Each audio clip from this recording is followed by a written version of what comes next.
مساء الخير، عاملين ايه؟ هنعمل النهارده فرخه مشويه على الفحم. تتبيله سهله جدا جدا زي بتاعه الكبابجي بالظبط. وكمان هنصبع شويه كفته كده عشان الاكله تكمل. وهسيب لكم لينك الكفته تحت، كنت عاملاها قبل كده معاكم في القناه. ويلا نبدا الفيديو. يلا اعملوا اشتراك بسرعه وفعلوا الجرس عشان تشوفوا كل جديد. اول حاجه كده جبت الخلاط معايا وحطيت فيه كوبايه من الميه، وقطعت فيه بصلايه، وكمان طماطميتين كده وسط، وواحد فلفل رومي، وكمان واحد فلفل حامي، وعصير ليمونة،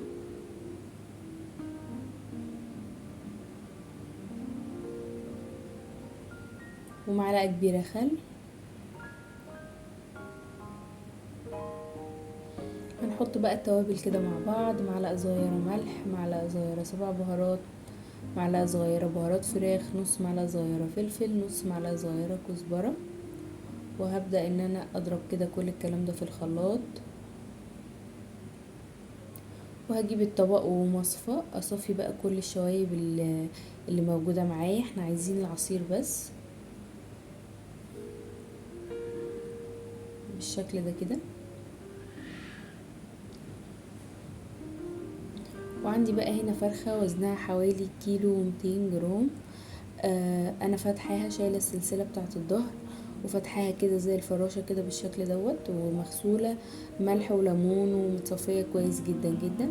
هبدأ بقى انزلها كده في التتبيلة، واحاول ان انا افتح بين الجلد، واخلي التتبيلة ديت توصل بين الجلد واللحم في الفرخة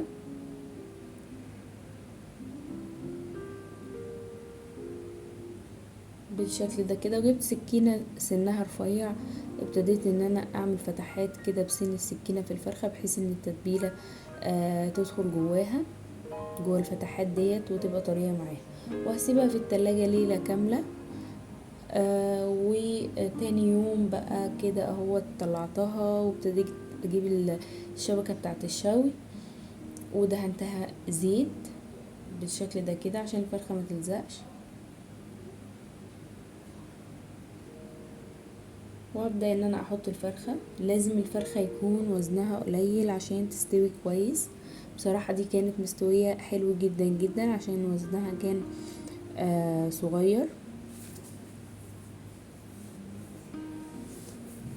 وحطيتها بقى كده، وهقفل عليها كويس قوي قوي قوي، يعني هزنق الشبكه عليها كويس جدا جدا بالشكل دوت. وسبتها على جنب، وهبتدي ان انا اجهز الكفته. انا كان عندي كفته في الفريزر، طلعتها وهنعمل لها ريفرش كده مع بعض. حطيت لها شويه صغيرين كده من البقدونس المفروم، ورشه من الفلفل الاسود،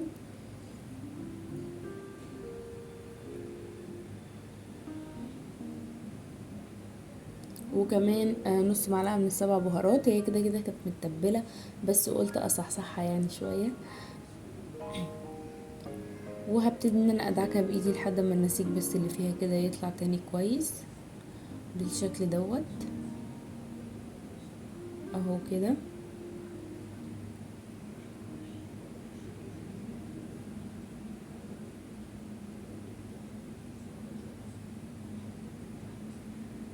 وجبت بقى عيدان الشيش طاووق. احنا ما عندناش الاسياخ اللي هي الحديد دي، فانا بستعمل اسياخ الشيش طاووق اللي هي الخشب بس الكبيره خالص، مش الصغيره الرفيعه. وخدت عودين كده مع بعض، وهبتدي ان انا اصبعها.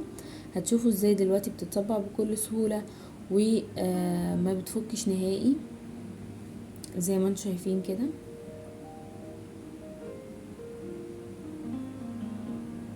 بسيب بس مسافه من فوق ومن تحت، بحيث ان هي لما تتحط على الشوايه ما تبقاش الكفته لامسه الشوايه نفسها. عملت بقى الكمية كلها اهوت، وده شكل الفرخة بقى وهي على الشواية. شكلها كان تحفة وريحتها كانت حلوة جدا جدا. وكمان الكفتة شايفين حلوة ازاي، مفكتش ولا اي حاجة خالص. كان شكلها جميل، وطعمها كمان كان احلى واحلى. وده كان اكلنا بقى في الاخر خالص. كانت اكله لذيذه قوي قوي. حاولوا تشووا في البيت وما تجيبوش اي حاجه من بره، بجد الطعم بيبقى احلى بكتير. ما تنسوش اللايك.